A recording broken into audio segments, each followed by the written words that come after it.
Sup, you phonies, and yeah, I'm gonna call you phonies from now on, because that's what I am. I am a Hollywood phony who does crazy visual effects in movies, which are basically Hollywood phony style. All that looks like a huge budget and there's millions of people involved. And if somebody asked me if that's true, I would say yes. But you guys, you can know it's just me making my own little films, trying to make them look good like a real Hollywood phony. So sup, you Hollywood phonies, how's it going? Welcome to another video, and today I'm going to show you how I built this 3D environment where I lifted a bunch of cars with telekinesis and it was in the parking lot. So today I'm going to show you how you can build such a scene or a similar scene yourself. For that, I'm going to show you two different methods how you can do such a thing. There is my preferred method, the Hollywood phony lazy method, and let's call it a true 3D artist method. I'm going to show you both, and I'm going to show you the true 3D artist method first. Okay, when we have our 3D scene here, this is our Michał. Always important, have something in your scene which gives you some kind of idea of scale. When you have your buildings and stuff like that here, that you have an object where you know exactly how tall and big this object is. So right now, it's my little Michał here. Hashtag Michał if you're still watching. So when you have your 3D scene, or in that case, it's an empty scene, you have to figure out before, what do you want to show? What are you going to see through the camera? So you don't build like a whole environment, a whole city. Just build enough, whatever is in frame, so you don't overwork. So you just do enough. Because everything else outside the frame, just like in real movies, it doesn't matter. You know that you have light, you have extras, and you have directors standing around, and they're all out of frame, so it doesn't matter where they are. So we just focus on what's in the shot. So that's why we have our little camera here. We look through it. Now we don't look through it, and we have our little Michał here, which is going to be important later. So I know I want a parking lot, I want buildings on the outside. So the real method how to make those buildings would be, or a way to do that, is you download an image of a building, not an image, like more like a texture of a building, and import it into Blender. You do that with Shift A, go to Image, Images as Planes. This is my little texture here. I scale it up already, so it's kind of the right size. I know that it's the right size until the door is the size of my little Michał. So that's why Michał is so important, because I know how tall he is. I know a door would be taller than him or bigger, so I kind of make the same size. So now with this object, what are we gonna do? And the basic idea is we're gonna extrude and move all those things which go inside or outside. We just extrude those, and then it's gonna be a three-dimensional building. And you don't have to be like perfectly exact, just good enough. And this is how you do it. You hit tab for edit mode.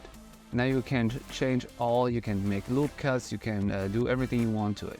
With Control R, you make a loop cut, and you just make a bunch of those. You can add more later, but just let's do a bunch for now. And now we're gonna do the same thing this way. In that case, we probably need like 4. Let's do 4. We can always delete them later, but let's do 4 for now. Okay, now we go more close to the window. We go to the window and adjust all those little lines here. Well, when you hit 3, you can select a face and extrude it inside. I'm going to show you from the side what that looks like. I'm going to bring this, I hit E and bring it inside. So now it's actually a 3-dimensional window. It goes inside. You get the idea. Now I'm going to do that over and over again. So I'm just trying to look for edges which actually would go inside or outside and extrude them in. Again, the shortcut for extrude is E, and then you can just bring it in. And I select the edges, but then I select the face to actually extrude it in. If I need more loop cuts, I do that with Control R. And that way I can just build more geometry in my simple picture. By the way, it's like 100 degrees in here. It's like 200 degrees outside. See how I'm sweating? Doing that for you guys, doing that for you. I'm not even wearing pants right now. All right, when you're done with that, you just one thing you have to keep in mind, everything what you stretch out is not gonna look great. So I'm gonna select all the faces which don't look awesome, where we probably not gonna see those, but we're still gonna select them, hit U, it's for UV stuff, and under Q projection, now we can see that we can replace our UVs basically, which means the texture. So I can just pick any other point, move this over here. So this texture inside here is gonna look like this now, which is good enough. So at least it's not like all stretched out. See, it looks all normal, which is good. And I'm gonna do that with all the, before it looked like this, and I definitely don't want that. So I'm gonna do the same thing. Call it that. Again, select it, hit U, Q projection, select all this, pick just like that. Can be anything, because from far away, we're not gonna see that at all. All right, this is good enough, because now when our camera is gonna be here somewhere, we see this is at least three-dimensional. Obviously, it has to be extended, but that we're gonna do later. And now if it's actually lit, let's just put a light in here to see what happens. You see it's actually three-dimensional. Whenever I'm gonna put the lights, it's gonna interact. Now I'm just gonna extrude the back so it's actually a three-dimensional building, and now that's it. Good enough. Now if you want a bunch of those, just use a modifier array. You make so many, as many as you want, put them next to each other, and then you have a billion buildings next to each other. So you don't need to make all the buildings yourself, just one. Copy this entire thing, bring it to the other side, turn it around, and now you have a bunch of buildings. Then I would make the street, the parking lot rather, give it a pavement texture, and so on, and build it step by step until it looks like a parking lot. But that's not the method I used, because for multiple reasons. Main reason is I'm not a modeler. I'm not the best at modeling, and I probably never will.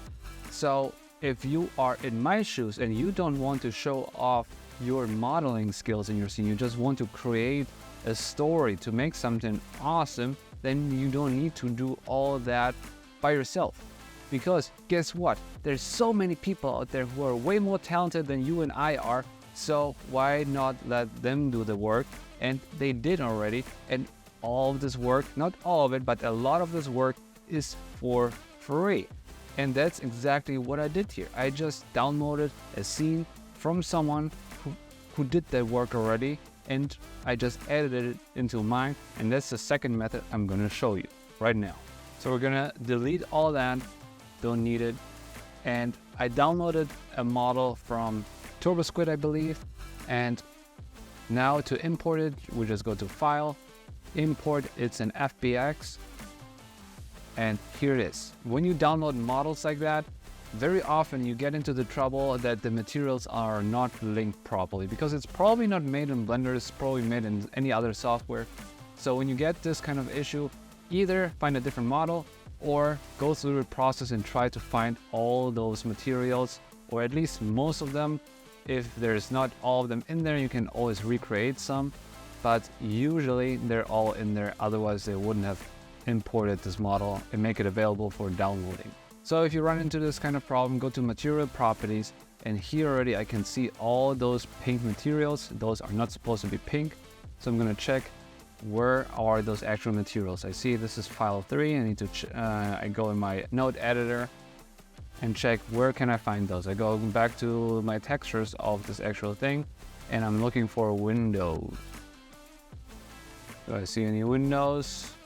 Windows, there it is. So now all those windows are recreated. Now I'm gonna just go step by step and try to find those materials.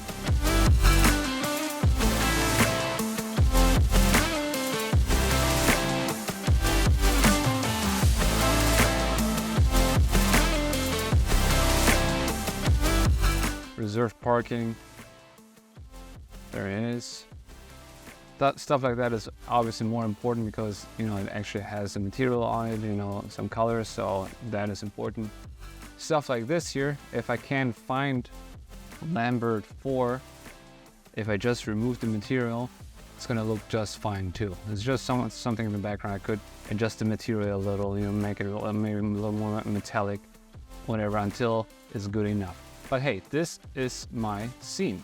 And now to actually make it bigger and make it make sense, I just bring it over to the other side, turn it by 180 degrees, and either you make an array just like before, or just put a few next to each other just to extend this thing, you know, and you can do with it whatever you want until you have the scene you want.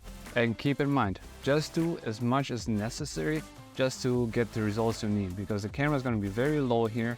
So how far are we actually going to see? We're going to have fog in the scene in the end, but just don't go too crazy. You don't need like a whole city in the background, because you can either just put an image of the city or whatever you want in the background, or what I prefer to do is just put an HDRI. I have lots of HDRIs from Polyhaven here.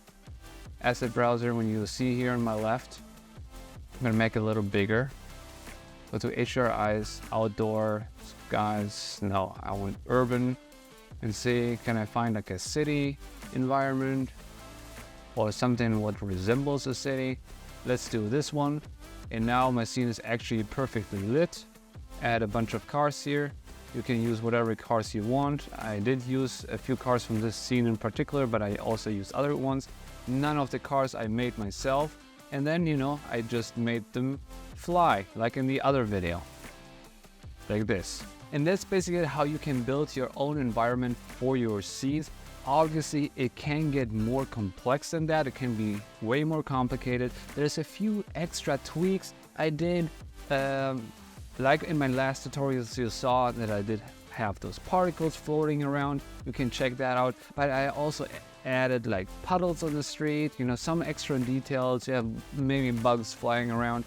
And if you're interested in learning any of that, then definitely you should subscribe, check out my latest videos, and check out my next videos. And if you appreciate, or at least want to say thank you Phil, you phony, for sweating your butt off, because I am sweating a lot. It's like hot in here. It's real hot.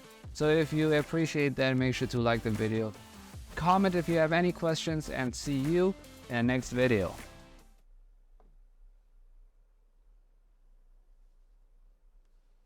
Toodaloo.